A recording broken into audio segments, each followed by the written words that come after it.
Welcome to Beginner Friends. అందరికీ నమస్కారం. ఓం నమో భగవతే వాసుదేవాయ. ఓం నమో భగవతే వాసుదేవాయ. భగవద్గీత పారాయణలో ఈరోజు 3వ అధ్యాయము కర్మయోగము. 17వ శ్లోకం.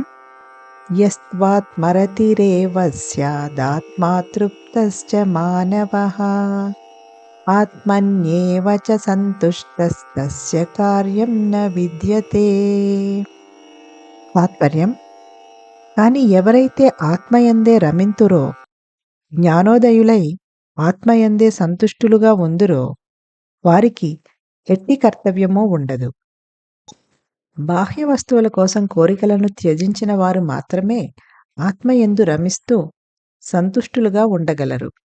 ప్రాపంచిక కోరికలే మన బంధానికి మూల కారణం. శ్రీకృష్ణుడు ఈ అధ్యాయంలో కోరికలే సమస్త పాపాలకి మూల కారణమని, అందుకే వాటిని త్యజించాలి అని పేర్కొంటున్నాడు. ఇంతకు క్రితం చెప్పినట్టు మనసులో గుర్తుంచుకోవలసిన విషయం ఏమిటంటే, ఎప్పుడైనా శ్రీకృష్ణుడు కోరికలను త్యజించమన్నప్పుడు ఆయన ప్రాపంచిక కోరికల గురించి చెప్తున్నట్టు, అంతేకాని ఆధ్యాత్మిక పురోగతి కోసం లేదా భగవత్ ప్రాప్తి కోసం ఉన్న కోరికలని కాదు. మరి అటువంటప్పుడు అసలు భౌతిక ప్రాపంచిక కోరికలు ఎందుకు జనిస్తాయి? మనల్ని మనం ఈ శరీరమే అనుకుంటే మన శారీరక మానసిక వాంఛలే మన ఆత్మ కోరుకునేవి అని అనుకుంటాము. ఇవి మనలను మాయా ప్రపంచంలోకి గిరగిరా విసిరేస్తాయి.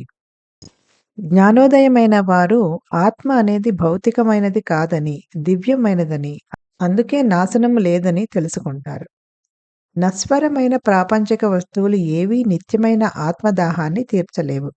కాబట్టి ఆ ఇంద్రియ వస్తు విషయములపై ఉండే యావ మూర్ఖత్వమే అవుతుంది.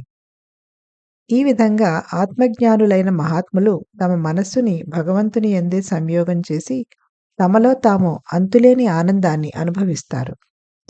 ప్రాపంచికంగా బద్ధులైన జీవాత్మలకు నిర్దేశించబడిన కర్మలు జ్ఞానోదయమైన వారికి వర్తించవు. ఎందుకంటే వారు ఆయా కర్మల లక్ష్యాన్ని చేరుకున్నారు కాబట్టి. వేదముల అంతిమ లక్ష్యం జీవాత్మను పరమాత్మ దగ్గరికి చేర్చడమే. ఒకసారి జీవాత్మ భగవత్ ప్రాప్తి నొందిన తరువాత వేద నియమాలు వర్తించవు. ఆ జీవాత్మ వాటి అజమాయిషీ పరిధిని దాటిపోయింది. Meaning of the Shloka is: but those who rejoice in the self, who are illuminated and fully satisfied in the self, for them there is no duty. Only those who have given up desires for external objects can rejoice and can be satisfied in the self. The root of bondage is our material desires. Sri Krishna explains a little further ahead in this chapter that desire is the cause of all sins. Consequently, it must be renounced. As explained previously, it must be borne in mind that whenever Sri Krishna says we should give up desire, he refers to the material desires and not to the aspirations for spiritual progress or the desire to realize God. However, why do material desires arise in the first place? When we identify the self with the body, we identify with the earnings of the body and mind as the desires of the self, and these send us spinning into the realm of Maya. When the soul separated itself from God, the material energy covered it in an illusion. By virtue of that illusion, it began thinking of itself as the body, and ever since, in the forgetfulness of the self, it has been experiencing immense misery. Those who are illumined realize that the self is not material in nature, but divine and hence imperishable.